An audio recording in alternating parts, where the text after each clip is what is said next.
Mesdames, messieurs, j'ai rasé ma barbe, coupé mes cheveux, voici les titres. Quelle branche choisir après son TC? La vie après l'UTT, soleil le retour, sécher les cours pour profiter des transats. Vous l'aurez remarqué, après 4 Super JT, notre magnifique présentateur nous a quittés. Ne vous inquiétez pas, il profite de sa retraite. Ça y est, pour certains d'entre vous, le TC touche à sa fin.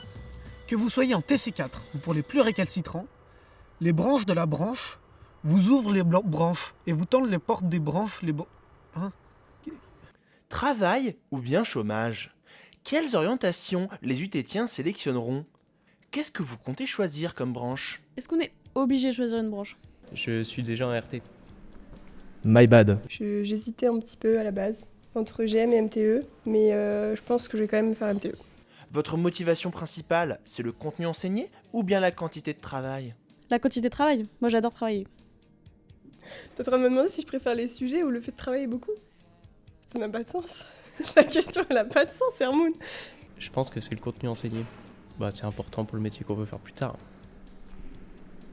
Quelle est selon vous la branche la plus dure? Je pense que c'est GM en quantité de travail, mais je pense que c'est quand même la plus intéressante. La quoi? La Grint? Non. La moins... MTE? La plupart des gens disent que GM, c'est le plus rigoureux, j'ai envie de dire. C'est ce qui rend, du coup, la branche la plus dure. La plus facile? Je sais pas non plus. Pour autant, la plus facile, j'ai pas trop de... Non, je sais pas. C'est easy, c'est des branleurs. Easy. Super. Easy comme en anglais. Que vous soyez jeune TC2 ou modérément vieux branche 2, vous venez de découvrir il y a quelques mois un semestre full package à l'UTT. Nous allons discuter de ce que vous avez apprécié et ce que vous avez détesté. Comme l'a dit le présentateur, j'ai plus rien à rajouter. Et en plus, je ne suis pas payé. Quel a été votre moment favori en A25? C'est tous les moments que j'ai passés avec mes copains. La SDF. L'intégration vraiment bien. Je dirais l'intégration quand même. Cette énorme SDF qui a été fait par notre magnifique team event. J'ai beaucoup aimé l'intégration. Je dirais que le Way, c'est un de mes moments préférés. L'intégration, après 2 ans de prépa acharnée. Les vacances. Quel était l'événement du semestre précédent? C'est 2 fois la même question. Tu veux que je t'en chie? Alors j'en ai aucune idée. Le TEDx. Non, c'était ce semestre en vrai. Mais genre...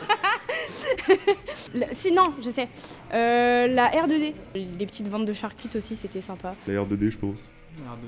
Hâte des prochains médians et finaux? Non. Faites pas ça, s'il vous plaît. Validez-moi la matière comme ça. En vrai, pas trop. Mais en fait, le médian de SP11, il me donne un peu envie quand même parce qu'on fait du sport en même temps, du coup c'est fun. Mais sinon, non. On est obligé de passer par là dans tous les cas, donc autant y aller avec joie et bonne humeur. Qu'est-ce que vous redoutez ce semestre? Partir.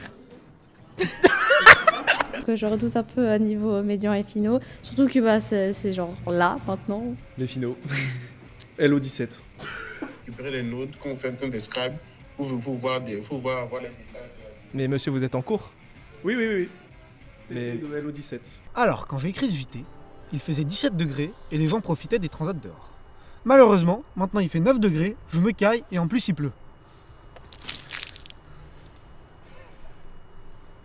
Le réchauffement climatique sera-t-il la raison de l'extinction de notre planète? Peut-être. En tout cas, aujourd'hui, c'est bronzage.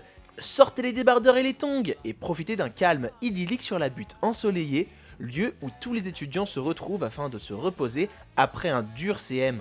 Qu'est-ce qui fait de la butte l'endroit idéal pour la détente? La verdure, la fraîcheur avec la chaleur. On peut avoir un poème sur les arbres? Non. Ça c'est vrai. Les chenilles urticantes. Un peu chiant parce qu'il y a de la sève qui coule des arbres, du coup ça colle aux vêtements. Et puis c'est pas loin du foyer. Et le foyer c'est vraiment bien. C'est un espace en plein air. On peut aussi mettre de la musique par exemple lors d'événements. Oui, la team animation. Qu'est-ce qui manque pour de la détente maximale? Je risquais pas de dire les chenilles moi, mais je pense qu'il manque toi Hermoun. Des hamacs. Plus de coins pour faire la sieste, plus de transat à la butte et plus de soleil. Ça manque... Une terrasse. Ouais. Des chaises déjà, et des tables. Je pense un peu plus d'aménagement. Genre une terrasse. Le BDE fait les mesures tous les 2 jours de la terrasse. À un moment donné, il faut écrire les mesures sur un bout de papier, les gars. C'est quoi le guide idéal de la détente en extérieur? Éviter les chenilles. Non, j'ai eu un petit PTSD, mais ça va. Un bon verre d'eau et un transat. Y'a rien de mieux. Et les chenilles. Et LO17. Et rejoignez le gars là. La bonne humeur. Et on n'oublie pas, pour profiter des transats, il suffit d'aller au foyer, de demander gentiment Et en échange de sa carte têtue, on peut profiter du soleil. C'est pas beau ça? Et maintenant, passons à la section lettres et commentaires. Avec le commentaire de Riwanmi, il y a 17 semaines. Faut venir au match de handball UTT jeudi prochain à 19h au COSEC des Sénardes. Comme ça, un nouveau JT juste avant la barge. Et ben on y sera.